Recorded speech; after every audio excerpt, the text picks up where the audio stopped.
The broadcast is now starting. All attendees are in listen-only mode. Good afternoon, ladies and gentlemen, and welcome to FY16 Grants in Aid training.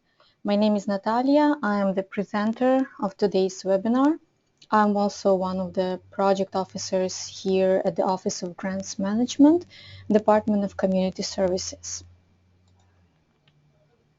Before we start, we'll check on some technical issues, and then the webinar itself will be divided into three sections. First, we'll review monthly reporting requirements, then we'll review contract requirements, and at the end we'll have question and answer section. If this is your first time using the webinar, make sure you have a panel. Let me show you this panel here. If you do not find it, you should see the red button, and clicking on it, the panel will open up, and then you will see the button with a hand on it. It's a blue circle button, and there will be also a box where you may type in the questions anytime during the webinar.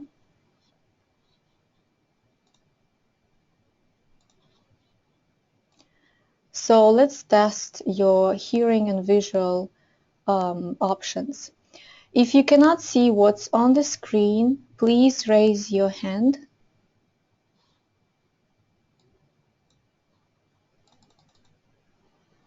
So far, I see that no one raised their hands.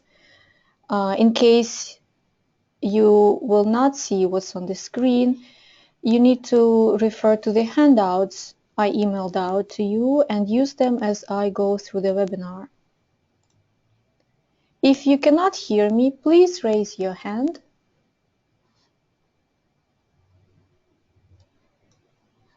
No one raised their hands, so I'm glad everyone can hear me. Just in case you stop hearing the webinar, then you may use your telephone and you may call this number 909 using the access code for the November 18th webinar.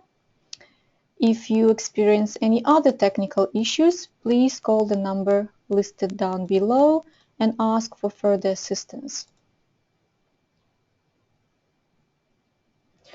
During the webinar, I will be referring to the multiple documents. During the first section of the webinar, I will most often refer to monthly reporting form, which is an Excel document, one document with multiple tabs. And also, I have an Excel version of Appendix A, but you should have your own Appendix A as part of your grant agreement in a hard copy in front of you. During the second section of the webinar, we'll go through the contract agreement. I'll have it in the PDF file, and you should have a hard copy in front of you. Once again, if you have questions during the webinar, you may please type them in, and we'll address them during the Q&A section. So let's begin with monthly reporting requirements.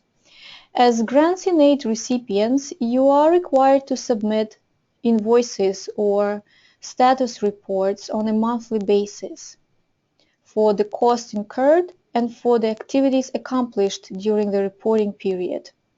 You also required to submit your invoices and status reports even if you did not have any cost incurred or any activities accomplished during the reporting period. So you have to report to the city on a monthly basis regardless. And here you have a list of the documents which are necessary, which should be included in the package of your monthly reporting to the city. Highlighted in bold are necessary documents, and let's go through each of them.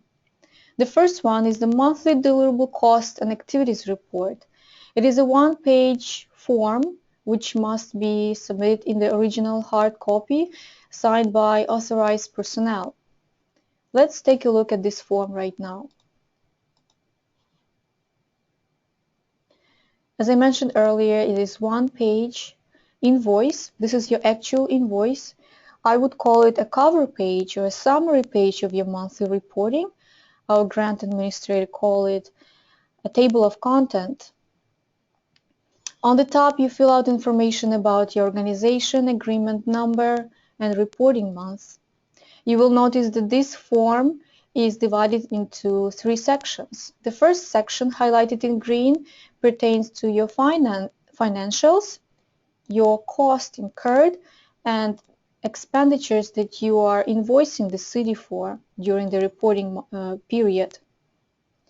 The second section, highlighted in yellow, pertains to your grant activities accomplished during the reporting period. And the third section is the certification.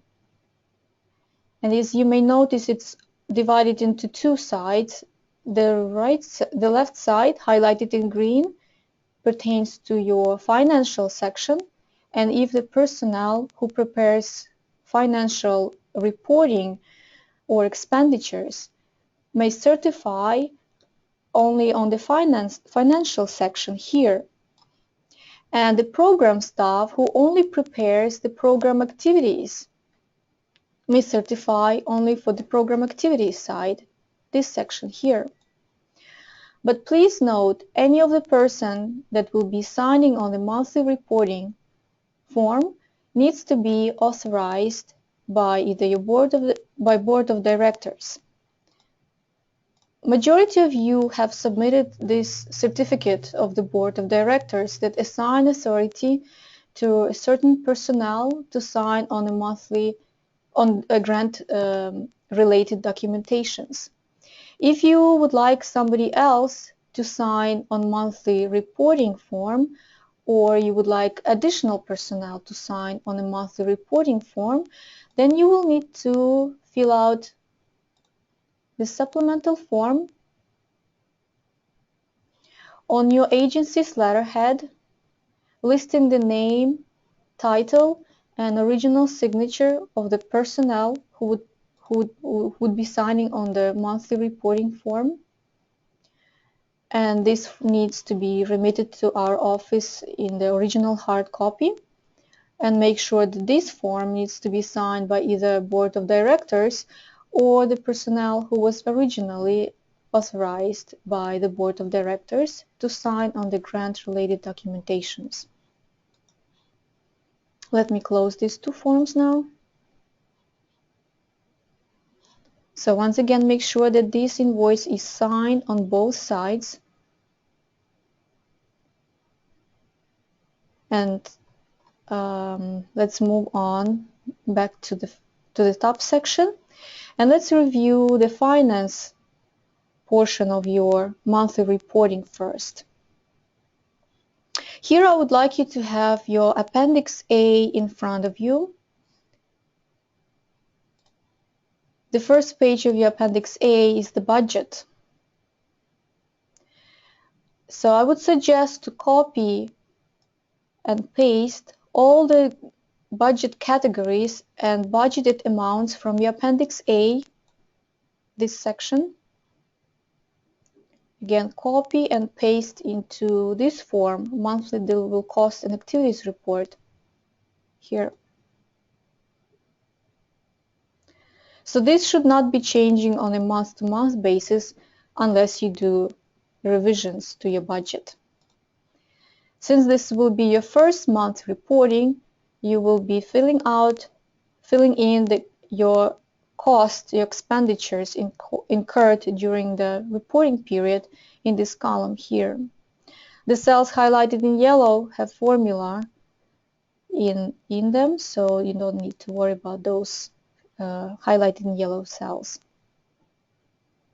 So as I mentioned earlier, the purpose of this form is to invoice the city for the cost incurred and for the activities accomplished during the reporting period. And since this form is just like a table of content, so we need to know more details of what it is that you are invoicing the city for. What are your actual expenditures? And that's why we created this invoice worksheet which will be helpful for us to understand your billings. This invoice worksheet is divided into two sections. The top section is for your personnel cost, and if you don't have any personnel cost budgeted for grants in aid, you may leave it blank and just move on to operational cost or program cost, the section down below. But since the majority of our grantees do have personnel cost budgeted, I would like to review this section first. So we ask you to list program staff individually with a name and title. In this particular case, the agency pays salaries twice a month, on the 15th and on the last day of the month. If you pay salaries more often, then we ask you to list pay period and each pay period ending in this section here. And then directly from your payroll reports, please fill in the gross wages for each pay period in these cells, gross wages. Make sure that the gross wages you fill in this form matches your payroll register and will be cross-referencing these numbers. Then you need to show us the FTE allocation, the percentage of time that each staff spent on GAA program, or the percentage of time that you allocated to GAA program. And that's why timesheets will be very helpful. Let me open the timesheet. So if you have already implemented timesheets, you don't need to use this particular form, but those agencies that do not have any timesheets will ask you to use timesheets for the grant period, and you may use any template, not necessarily this one, as long as you can distinguish hours allocated to GAA. In this case, I highlighted in yellow the column for the GAA program. And it will be very helpful, especially in those instances where, let's say, a personnel works on multiple programs, not necessarily on GAA program, or the personnel salary is being allocated to various funding sources. Then you need to show us how many hours or what percentage of the time has been spent or allocated to GAA.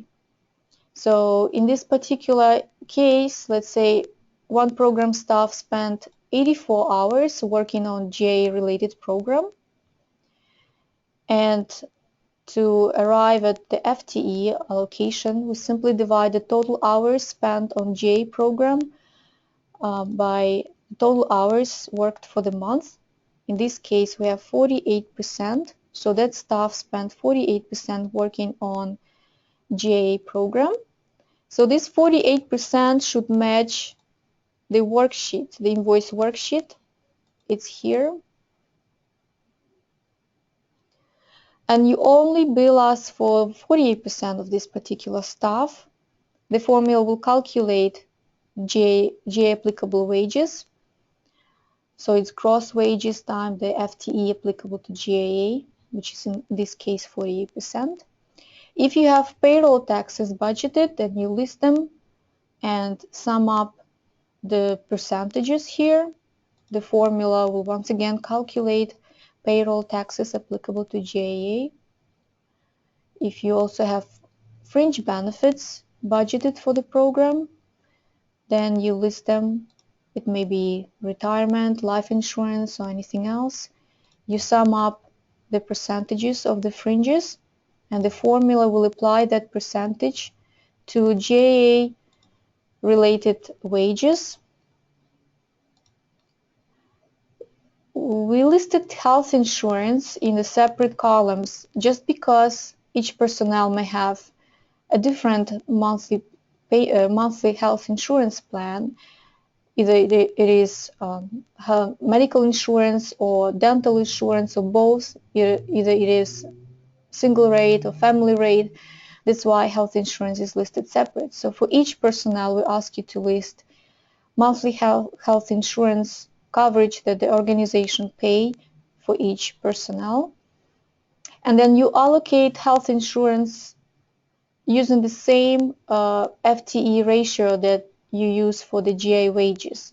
So in this particular case, and let me just use a different pointer here. So 48%, as you may see here, if you allocated 48% of the program staff salary to GIA, then you use the same FTE allocation to the health insurance. Let me erase this, change the pointer, and then the formula will calculate health insurance applicable to GIA. You do the same, you apply the same basis of allocation to each program staff, listing each program staff individually down below.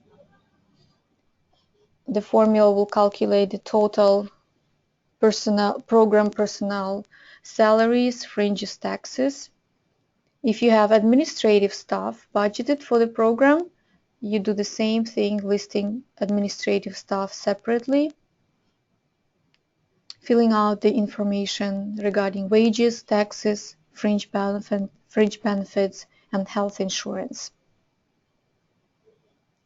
Again, the formula will sum up total administrative cost and the total program cost down below here.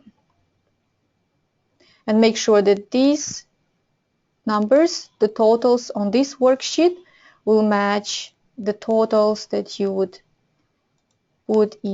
fill in into the invoice on the first page for the direct salaries wages and administrative salaries wages here.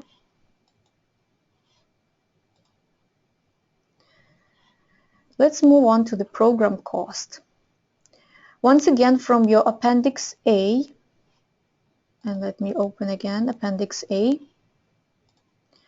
you copy and paste budget categories, all of them except for personnel cost.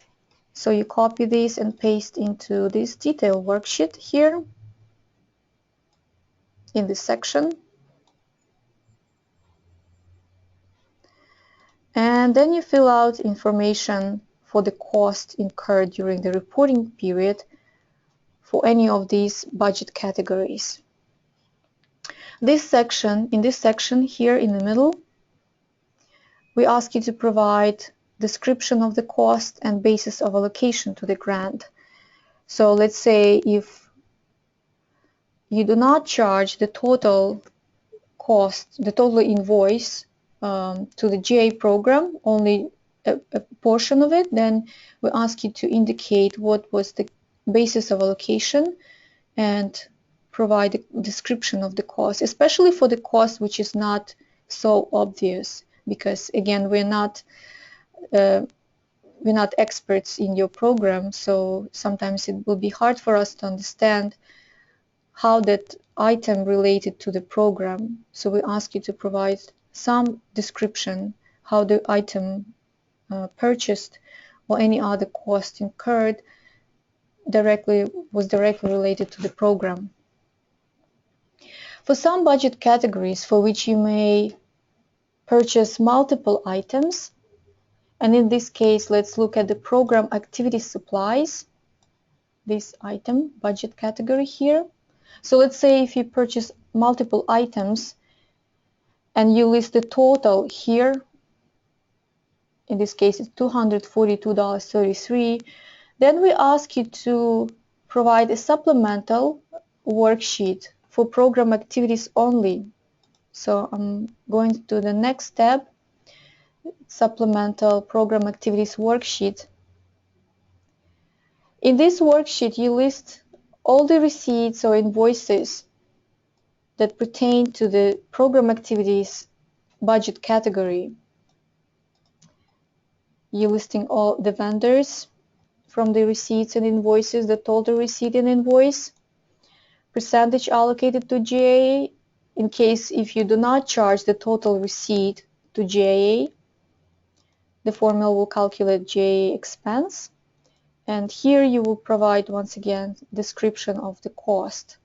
Because sometimes we see that receipts may not list the actual name of the item purchased. It may be SKU number or any other abbreviation. So for us, it's hard to understand what it is that was purchased with GAA funding for the program.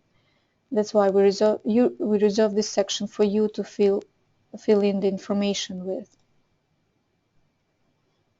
And here I want to draw your attention to the date. Since this is your first month reporting, I ask you to be extra careful and make sure that the cost billable to GAA did not incur prior to the start date of your program. And let's look now at the notice to proceed, since we're talking about the start date of your program. Notice to proceed is a one-page document you received with a copy of your executed agreement. And this document lists two dates. The first one is the official commencement date to proceed with your work. In this case, it is October 1st, 2015. And then you also have a completion date of your program. In this case, it's September 30th, 2016, which is exactly 12 months period. And this is a grant activity period, 12 months period. So once again, make sure that the cost that you bill to GAA was not incurred prior to the start date, in this case, October 1st, 2015. And I would also like to refer to the contract, which talks about this notice to proceed. It's in Appendix D, Section 2, Commencement of Work Notice to Proceed. And I want to highlight it in yellow. Cost incurred before NTP date is not allowable and will not be paid. So please make sure once again that you don't bill any cost that was incurred prior to the notice to proceed date. Let's go back to our invoice. So when you fill out information about the program activities, we ask you to attach, maybe behind this form, all the receipts and invoices that you listed on this form. Well, it will be great if you list in the same order, but not necessary, as long as you attach all the receipts and invoices to this form, so that it will be easier for us to check and cross-reference the numbers you listed here to the actual supporting documentation.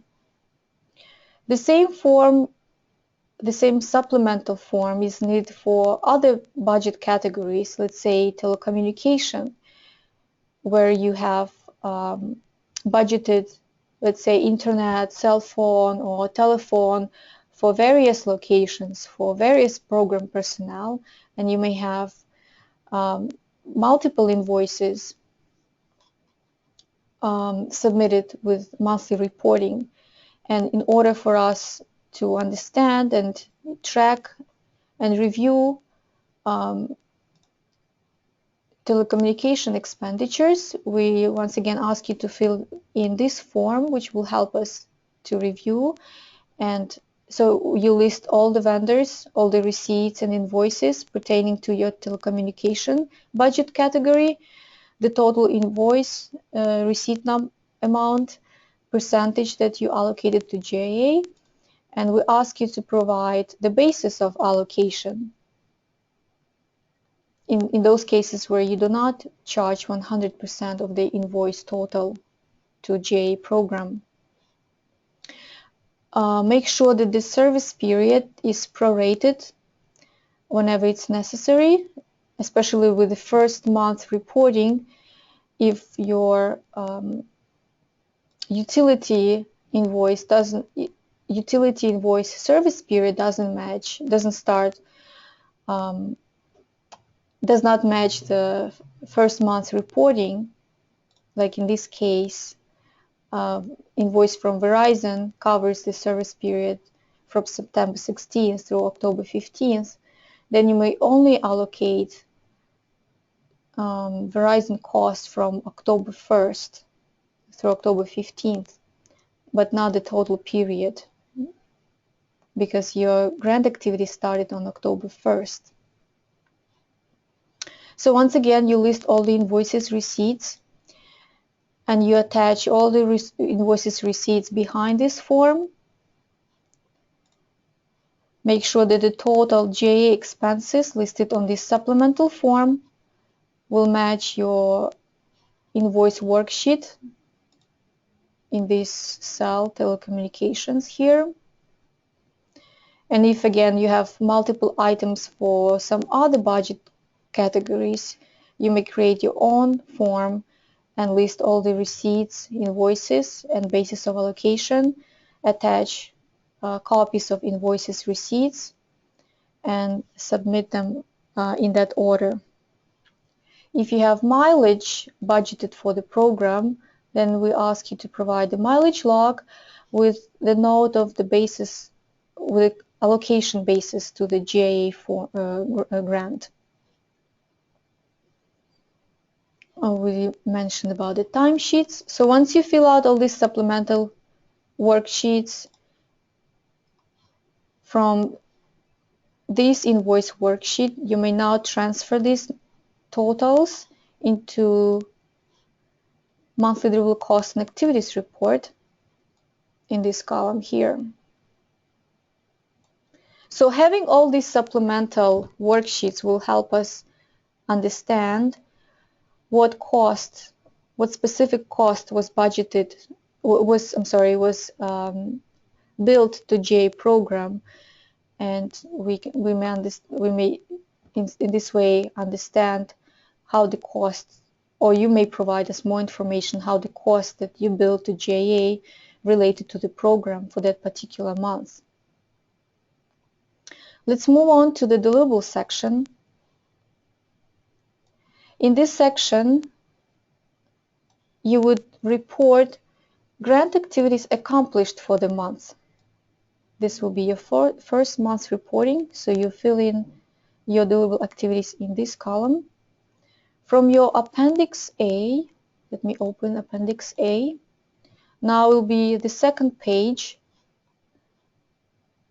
the schedule of your grant activities, which may look similar like this one. You will copy and paste all these deliverable activities line items into your monthly reporting form here in this section. And each month, again, you report the total activities accomplished. Let me go back into Appendix A. So let's say in the first month, here I listed your actual activities accomplished for the month. So let's take a look at the first month. Let's say in October, you successfully accomplished all grant activities that you projected in the first month in October, and actually you exceeded your grant activities by a certain number. But in November, in the second month, for some reasons you fell short on grant activities. So you may see your total accomplished grant activities were slightly lower than your projected timeline above. So this month is considered a non-performance month because your grant activities fell short. You are expected to catch up in the next few months with the shortfall that you experience in the non-performance month. In other words, in December and January, not only you have to accomplish grant activities that you projected to accomplish in December and January, but you also have to catch up on the shortfall that you experienced in November. So in this case, in December you once again fell short, but in January you were able to catch up on the shortfall from November and December. And the reason why you need to track that is because in the contract we have a non-performance provision in case where you're falling short on deliverable activities for more than 2 consecutive months, then you will be deemed in the breach of the agreement. And there are certain steps that you will need to take in order to correct your status. But we'll get into that when we start reviewing the contract agreement. But I would just advise you to always compare your actual outlay to the projected timeline and schedule, and make any notes and provide us more explanation of what happened that you were falling short and how you're going to correct the situation in the next few months. For the grant-related activities, you will need to provide documentation that verify the grant activities. The documentation for all of you may differ, and they are listed in Appendix A in this section, documentation to be submitted with monthly status reports. Let me just highlight it right now. So on a monthly basis, when you report grant-related activities, you will be providing all of the documentation that you listed in your Appendix A in this section.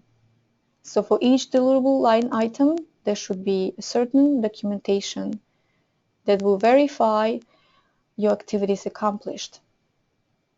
And this documentation will be submitted on a monthly basis. Let me quickly erase all my drawings.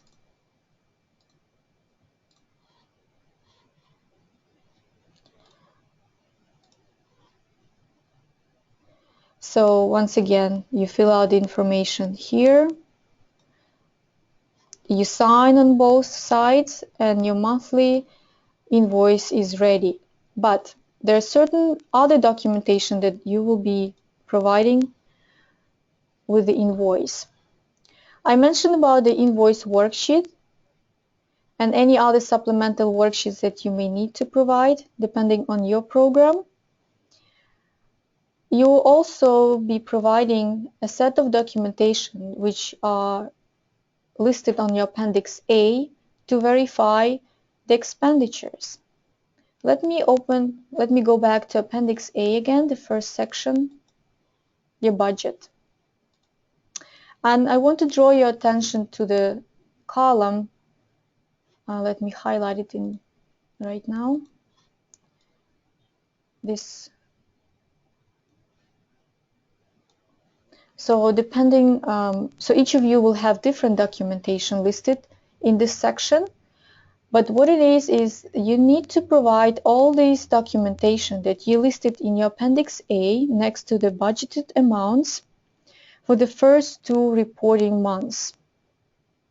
So in case where October is your first reporting month, then in for October and November reporting, you will be submitting all of these documentations listed in this section.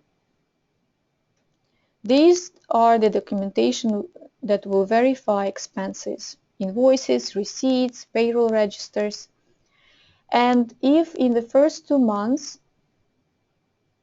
we find consistency, we see that the numbers match on the invoice,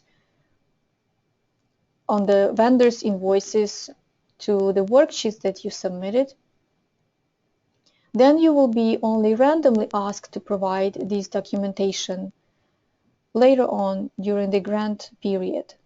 But let's say during the first 2 consecutive months when you provide all this documentation, there are some inaccuracies or inconsistencies, then you will be asked to provide this documentation on a monthly basis. Especially if your program personnel cost varies every month, then you will be providing this documentation on a monthly basis for program staff only. But let's say if for the other program costs, operating costs, the numbers are consistent, the allocation is being consistent, numbers are match, then you will only randomly be asked to provide this documentation. One moment, I'm going to erase. So in this section, you listed the items that will be provided to verify payment. And these documentations are not required to be submitted on a monthly basis, only when we ask you to provide these documents. And it may happen that we need to verify that you made payment to your vendors or to the third parties, then we ask you to provide this documentation, but they are not required to be submitted on a monthly basis.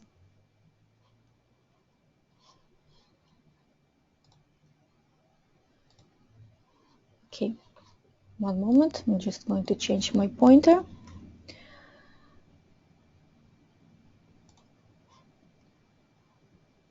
So I talked about the set of documentation to verify expenses listed in your Appendix A.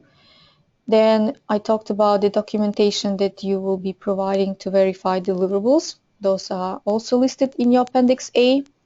There is another form that you will need to provide on monthly reporting is the narrative. There is no specific format. You can just type it on your agency's letterhead.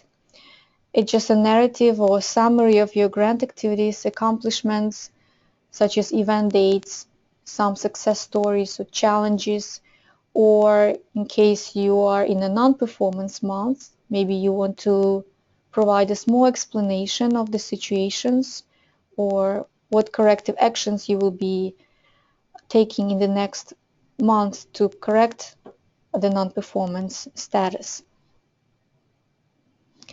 So we ask you to organize your monthly reporting in this order. Well, not necessarily, but it will just help speed up the review.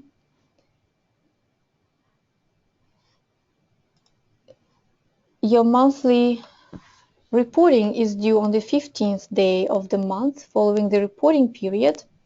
But if your first monthly report is for October, then we extended the deadline to December 1st. Otherwise, all the other reportings are due on the 15th of the following month.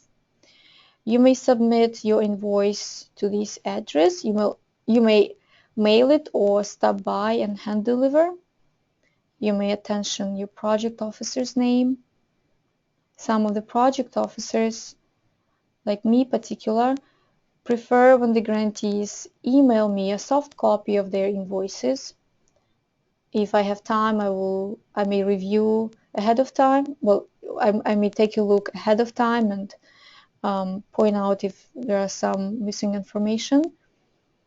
But I would suggest you to check with your project officer if this is something they would prefer to do, to receive the soft copy via email. Otherwise, you all have to deliver your monthly invoices in hard copies. And here I would also like to mention that some of our project officers manage over 30 grants, and you just can imagine that each month we receive over 30 invoices that we have to review. And besides reviewing invoices, we have some other responsibilities at this office. So I ask you to make your monthly reporting organized, spend some time to put everything in order, have all the information completed, and just want to share with you how your invoice is being processed.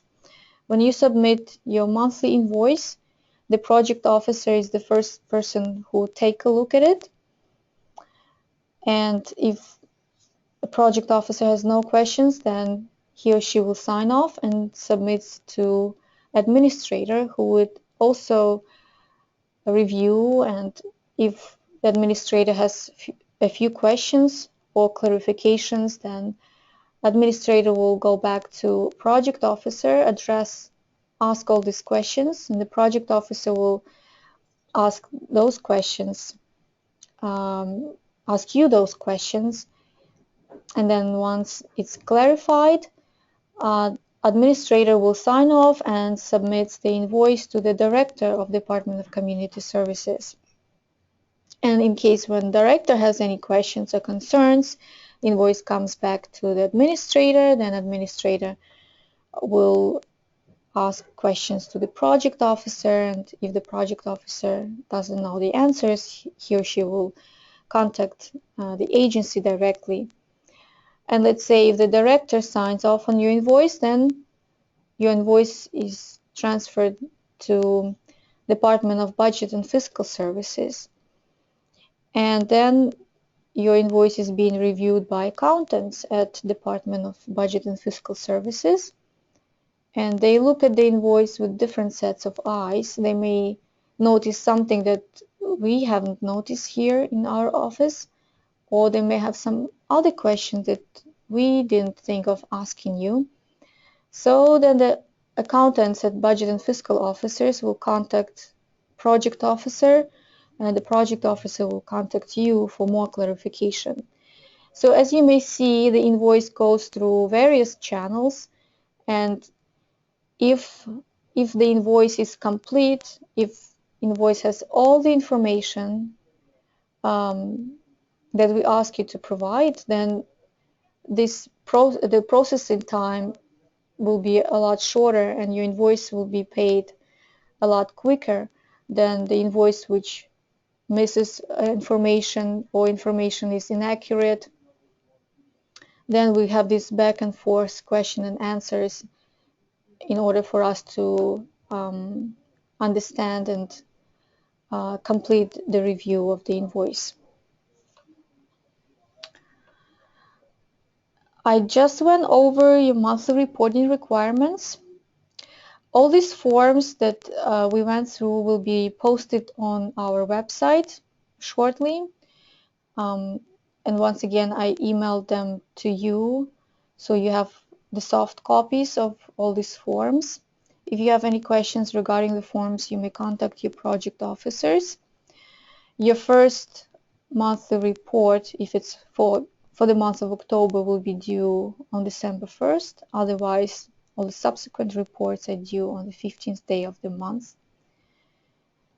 And now we would like to take a few minutes break, and we will be back to go through the contract requirements. And while you're on a break, I want you to enjoy this beautiful scenery of the island of Kauai, I think. And just a reminder how beautiful the place we live in. So I'll be back in just 2 minutes, so stay tuned.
Welcome back to Grants in Aid training, and now we're going to review contract requirements.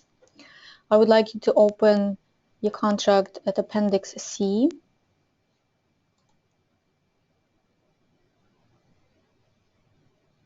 And we'll look at the Section 2, Non-Performance. We went through the non-performance when we reviewed monthly reporting requirements, and I asked you to review or to monitor your actual outcomes, your actual grant activities accomplished to the projected timeline. And so please keep in mind that non-performance of your grant activities approved in the schedule in Appendix A may affect your compliance status with this agreement. However, the contract provides some options for you to fix the non-compliance status or the non-performance of the grant activities. And that leads us to the next section, Section 3, Modification of Services, Scope and Budget. So let's say in the case when your program is deemed in breach of the agreement due to the non-performance extending beyond 2 months, you will be required to submit a corrective action plan that demonstrates how you will meet the grant performance measures and timeline. So for this, you will be asked to provide in writing the situation or the justification, what happened, why you fell short on accomplishing your grant activities for the few months. And you will be also providing a revised schedule of grant activities. Please note that the changes that you make to the timeline and the schedule of your grant activities do not materially differ from what was approved by City Council. So let's say if you propose to serve 100 unduplicated seniors during the grant term, then you will still need to serve those 100 unduplicated seniors, but now with a different timeline and a different schedule. The contracts allow you to modify, the allocation of grant activities and the timeline, but once again, you may not modify the total outcome or end result of the grant proposal. And before implementing any changes to the timeline or schedule of your grant activities, you will have to obtain approval from the DCS director.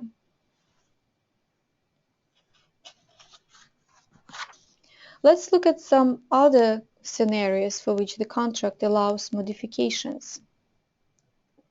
Now we're looking at point number 2, changes to approved subgrants.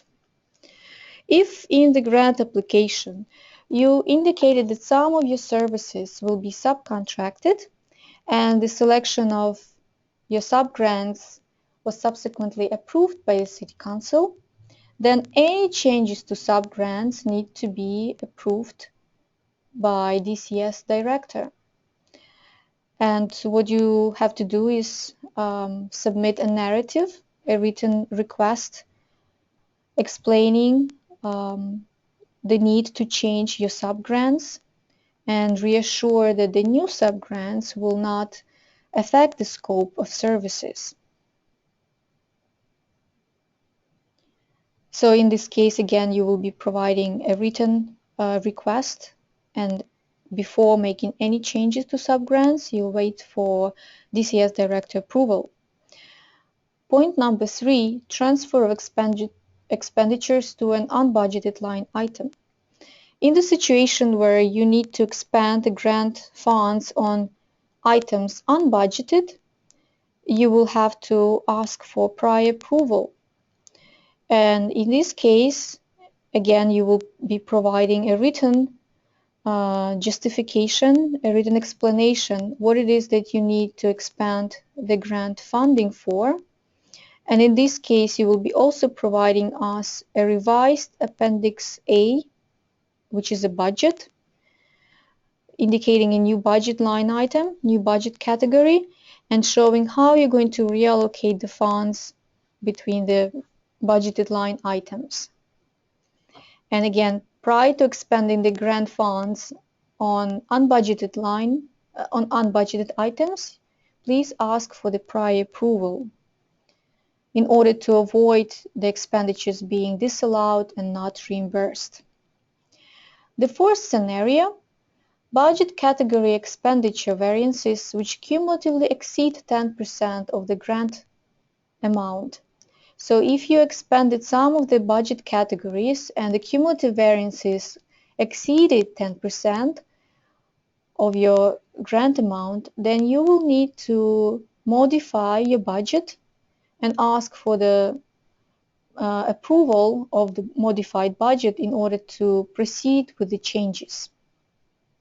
So in this case, we expect two forms from you. The first one is the narrative, and the second will be your modified budget. The project officer will provide you with the budget revision form in cases you need one. And if you have any equipment purchases budgeted, and please note that on Appendix A, equipment purchases are listed in a separate budget category. Let me just highlight so we can all see. So only the changes in this equipment purchases, which are listed in separate budget line item. And we'll get to the equipment a little in a few moments. So if you need to change the number of equipment purchases, then you also need to ask for the prior approval of the DCS director.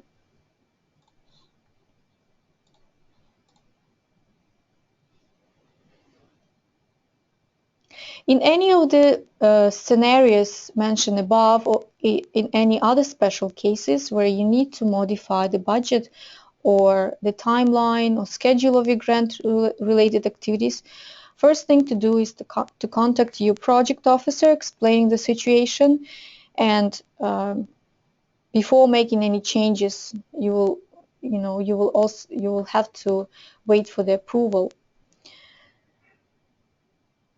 Any request for budget modification or revision of your schedule and timeline must be received in our office no later than 90 days prior to the grant activity end date. Otherwise, late requests will not be considered. Let me just highlight this 90-day deadline here. No later than 90 days.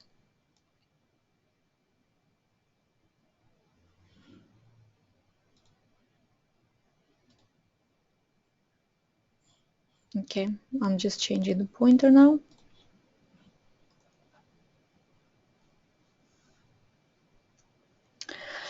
Okay, moving on to section 4, modification of grant activity schedule.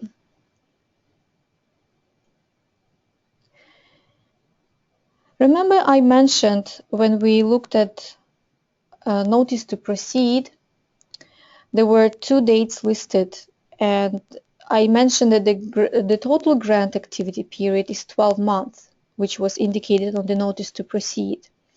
In the case where you needed more time to complete all the grant related activities, and so you may need more time, more than 12 months, then you may ask for the extension once for up to 6 months period. And I'd like to highlight this also.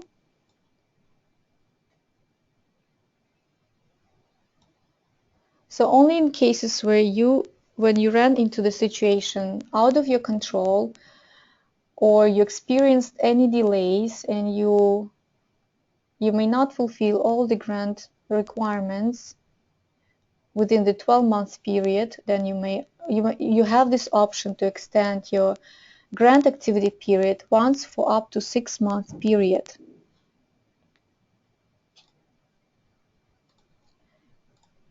In this case, you will also need to obtain the prior approval from the DCS director, and what it is, you will need to submit a written justification on your agency's letterhead,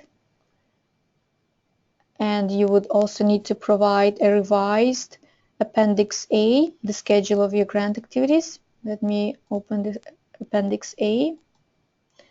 So you will be revising this section. If you're extending the grant period, then you will be adding more months here, and you will show us how you reallocate your grant activities, and you would show us a new timeline how you would accomplish all the grant related activities by the end of the extended period.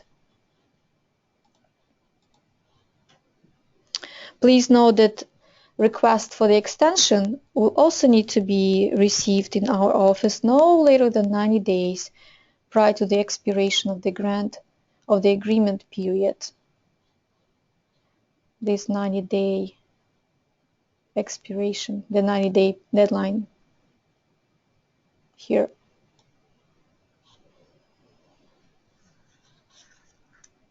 So I mentioned that you will be providing a narrative explaining the changes and describing the justification of such changes.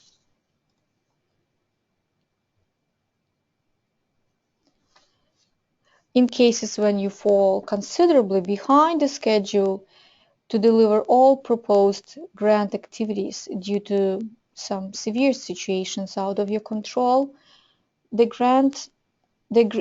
contract allows you to extend the grant term through the written amendment, but this is really under the city's discretion whether to extend beyond the 18-month period.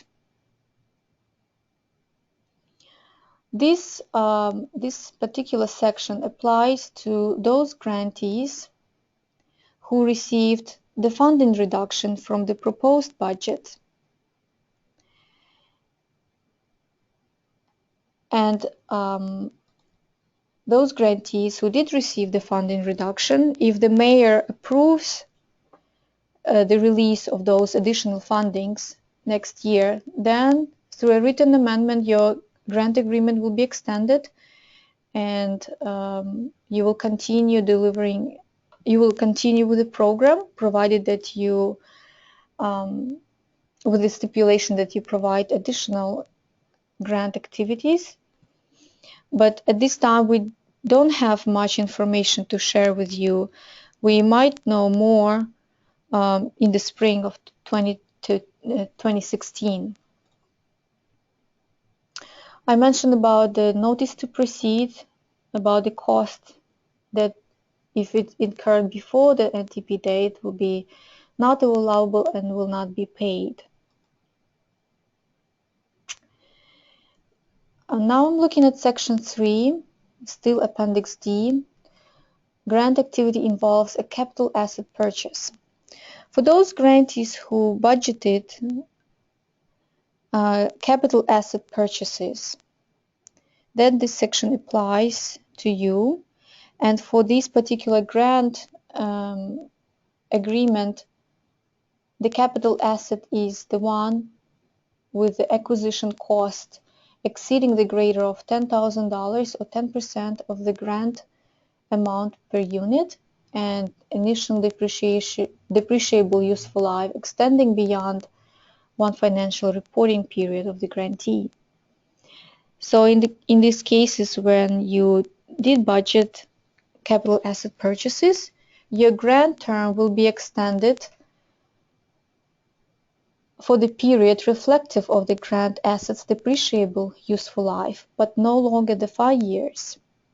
And what it means that during the first year, your first 12 months period, you have to accomplish all grant activities and expand the budget.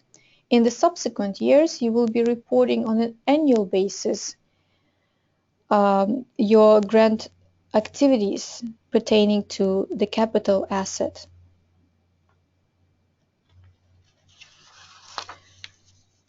So what it is that after the first year, you are expected to continue meeting the grant activity objectives using the grant asset. You shall not encumber the grant asset without approval of the city, meaning that you may not use the asset as a collateral for other financing or investing purposes. You should use your asset in the safe and sound manner and have a control system in place to ensure adequate safeguards to prevent loss and damages of the grant asset. If no longer needed, then you may ask your project officer for disposition instructions.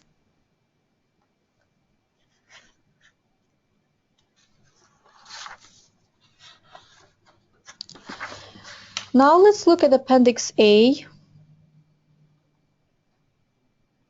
funding. Section 2. The contracts give an option to request for the advance payment. So let's say if your grant period did not start yet, or let's say if your grant period starts in December, you may request an advance payment for up to 10% of the total grant amount. But if your grant period already started in October, then it's obviously too late. Now you will have to prepare your monthly invoices. As I mentioned earlier during this grant training. But let's say for those grantees that have not started the grant period, then you have this option to request advance payment. And what it is that you need to provide on your organization letterhead, the amount that you request, the description of the cost to be incurred with the advance payment, a grant agreement number, and this advance payment request needs to be signed by authorized signator. And please note that by signing advance payment request, you guarantee full, prompt, and complete performance by your organization all of the terms, covenants, and conditions of this agreement related to this initial advance payment. If you choose not to request advance payment, then you may start preparing your monthly invoices using the forms that we provided you earlier. I highlighted here in yellow to just remind you once again that we ask you to correctly complete your invoice, attach all the supporting documentation in order to speed up the review and payment process. So let's say if you do not opt for advance payment, then 90% of the grant amount will be paid on a monthly basis. So it doesn't mean that you may request up to 90% in the first month. No, you request your reimbursement for the expenditures incurred on a monthly basis, up to 90%. And the last 10% will be reserved for the final payment once you accomplish all your grant-related activities, or you accomplish all the purposes of the grants.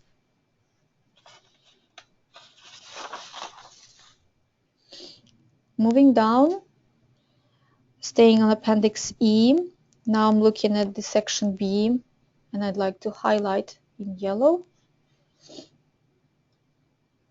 You are required to retain all the receipts and accounting records for up to 5 months, because the city reserves the right to randomly audit your financial documentation.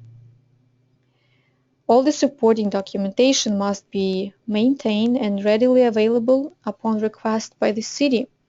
This year we've done a number of monitoring financial and program monitorings, and we continue to do so. And so we ask you once again to have all this information ready. And please note that the grant will not compensate for the time spent on collecting substantiating documentation, because you are required to have all the supporting information upon submitting your monthly request for reimbursement.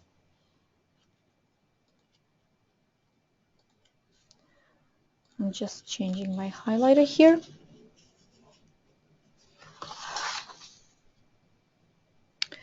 So as I mentioned already, 10% of your grant amount will be withheld upon completion all grant activities, and your final payment will be processed at that time when you once again successfully complete all grant activity or fulfill all the grant purposes. Your project officer will provide you with all necessary documentation needed to process the final payment, so it's too early to talk about that. I would like to spend now some time going through the allowable costs in Section 3. Expenditures for which you submit requests for reimbursement should not only be approved in the budget, but they also have to be incurred, reasonable, and allocable to the grant. The cost is considered to be reasonable if in its nature or amount it doesn't exceed that which would be incurred by a prudent person under the same conditions. In other words, I would say treat the grant funds as the money out of your own pocket. And in the worst case scenario, when your cost, if we find the cost was not reasonable, it will be disallowed and not reimbursed. So that's why it's important to make sure that all the expenditures are reasonable. The cost is considered to be allocable if it relates to scope of services or outcome provided in the grant proposal. So under this particular cost description, we expect consistency in cost allocation, accuracy, and timeliness. So let me give you an example. If your budget provides for some facility costs such as office rent, utilities, then you need to be consistent in your cost allocation. So let me give you even more particular example. Let's say one of your program staff, whose name is Joe, works on GAA program, and he spends half of his time on GAA related program, and another half of his time he spends on another program which is not funded by GAA. So all the costs related to Joe's work, let's say his office rent, his usage of telephone, may not be allocated more than 50% to GAA, since his time is spent, since he spends only 50% of his time on GAA related program. So once again, under the allocable cost, we expect consistency in the allocation.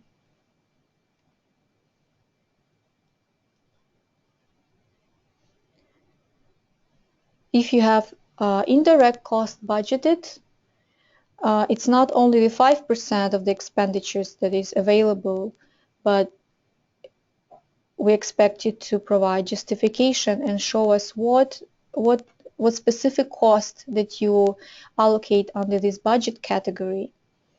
So you will have to provide us either cost allocation or the breakdown of the costs that you include under indirect budget category. Administrative salaries are limited to 25%. If you have again, administrative salaries budgeted. All the costs recognized and allocated to GAA should be determined in accordance with generally accepted accounting principles. Now let's look at section 4, other payment terms. In the event when you do not comply with the terms of this agreement, you will be informed in writing to take necessary steps to correct any failures to comply with this grant.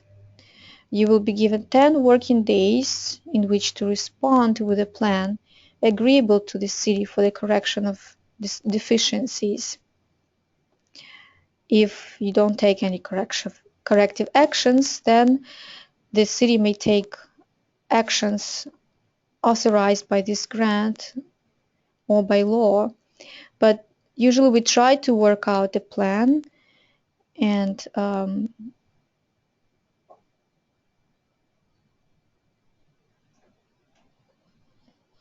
I'm sorry here. So again, we try to inform you, and we'll ask you to provide you with an agreeable plan in order to stay in compliance with this agreement.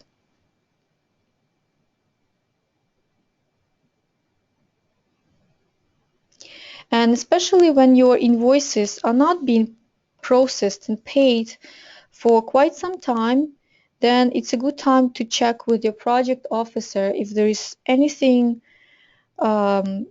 missing, because usually if the invoice is not being paid, it may be an indication that there are some concerns.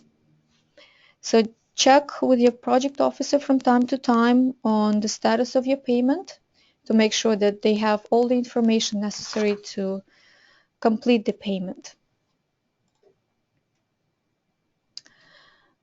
I'm looking at the point 3, receipt of funds from a third party. I can think of the two scenarios here. One scenario, if your program generates income, you need to make sure that the income generated by J-funded program is not used to pay for the same expenditures that you bill grants in aid for. In case when you do generate program income, you'll be asked to provide information how is the program income is being used for, in order to make sure that, again, it's not covering the same expenditures for which you ask reimbursement. And in the next scenario, if you receive funds to cover expenses which already billed to JA, let's say you receive fundings from other grantors or through, let's say, fundraising, make sure that you do not cover the same expenditures you've already billed to JA. If so, you need to disclose and repay those funds. We talked about authorized signatories. Anytime you would like to add additional signator, you'll need to provide a supplemental form. I showed it to you earlier, and it's available. It will be available on our website. I'm looking at section 6, payment subject to audit. Not only your organization and program is subject to audit by the city representatives, but also the payments that the city makes to the agencies is also subject to audit. That's why we ask you to provide all this substantiated documentation, because in case our payments, the payments that we make to the agencies, are audited, we need to justify that the payments have been made for authorized and legitimate expenditures.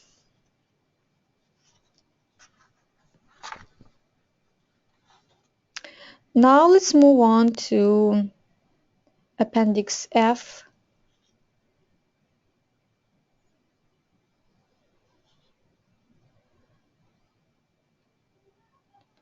You are fulfilling one of the grant requirements by participating in this grant management training. So I'm glad that you're all here. Section 3 talks about record-keeping financial management system. The contract requires you to maintain a financial management system that provides accurate and complete disclosure of all financial activities related to this agreement. And when it's necessary, we may ask you to provide additional supporting documentation, such as a profit and loss statement, general ledger or sub-ledgers, in order to verify the cost allocation, which payments were made using the grant funds, or the revenue recognition of GAA in your accounting system. And one way to fulfill this requirement would be, for instance, to assign a separate account code to GAA, so that in your financial records, revenues and expenditures related to GAA are clearly distinguished from all other funding sources.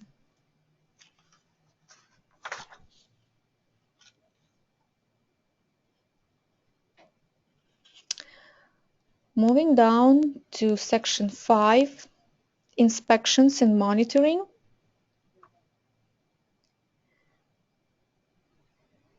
Your organization may be selected for the monitoring, and if so, we'll provide you in advance the information that will be reviewed during the monitoring related to both your program and financial side.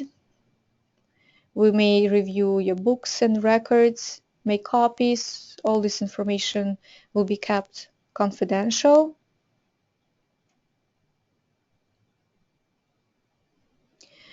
And so remember when I talked about monthly reporting requirements, I asked you to compare actual grant activities to the projected timeline and schedule of your grant activities. And it is important to do so because in case that your performance starts declining, you may be deemed in non-compliance of this agreement. So for you to monitor your performance on a monthly basis, you will be able to detect any conditions that may negatively affect the program objectives or performance. And in that case, you will have to notify us in writing of any of those conditions. And the reason why I say that is because on an annual basis, our office submits a report to the City Council on the compliance of grants in aid recipients. And this information becomes a public record.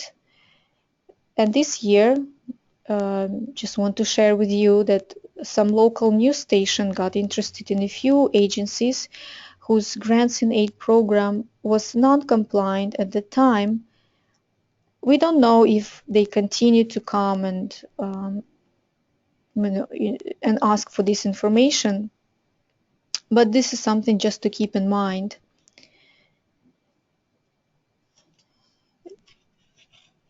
So once again, I would advise to ask your project officer from time to time on your compliance status to avoid your organization being listed in the non-compliance report that we submit to the City Council.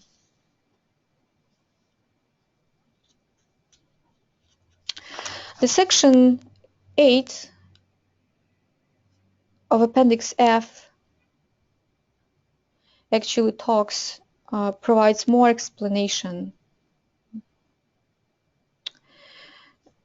Non-compliance, suspension, termination. So this section provides more explanation on conditions leading to the non-compliance and the actions that the city may take as a result of the violation of either this agreement or any other federal or state laws and regulations.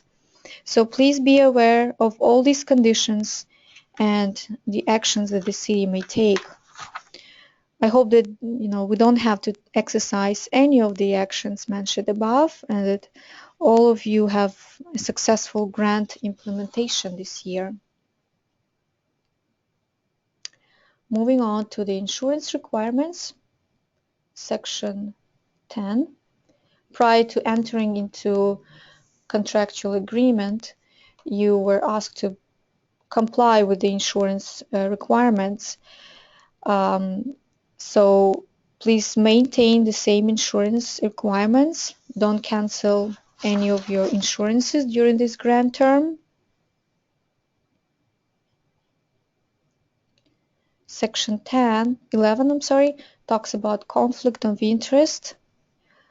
If you believe that any of your agency's actions or circumstances contradict the contractual requirement, or if you suspect the probable existence of conflict of interest, the best thing will be to check with your project officer, check the agreement, check with your board of directors or your internal control procedures. And I would say that the concept of this conflict of interest is that no individual may personally benefit from this contractual agreement.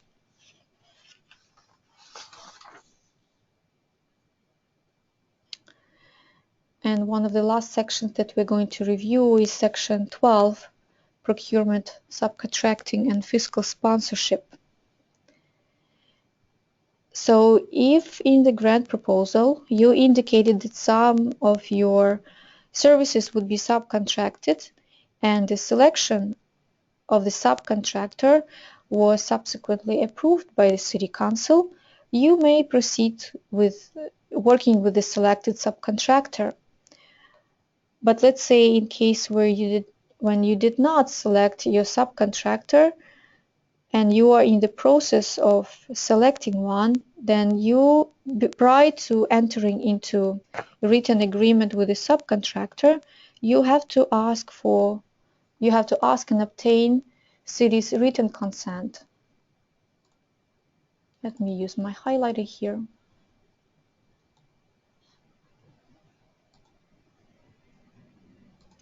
And what it is that you will have to submit with your written request will be the justification. You will provide us more information of which subcontractors you reviewed, which quotations you reviewed, what was your selection, how you made your selection. So you provide all that in writing, also providing few quotations of the selected, of the reviewed subcontractors. And once you have a written consent from the city, you may proceed with entering into a written agreement with your subcontractor. Similar requirements, one moment, just changing my pointer. Similar requirements apply to procuring grant-funded capital assets. We will ask you to keep records and provide justification in writing how you selected the vendor. In cases where there was a lack of competitive bids, then you need to provide the justification and also the basis for award cost or price. Other sections of this contract include requirements mandated by either federal or state law. I encourage you to get familiar with all of them and comply accordingly. At this, I will conclude my review of contract agreement, and we will proceed to question and answer section after taking a 5-minute break. And after the break, our administrator, Gabe Naola, will take over, and he will be answering some of the questions that you may have during this grant training. Thank you very much for listening. I wish you a successful grant implementation. And anytime you have questions, please contact your project officer. Thank you and goodbye.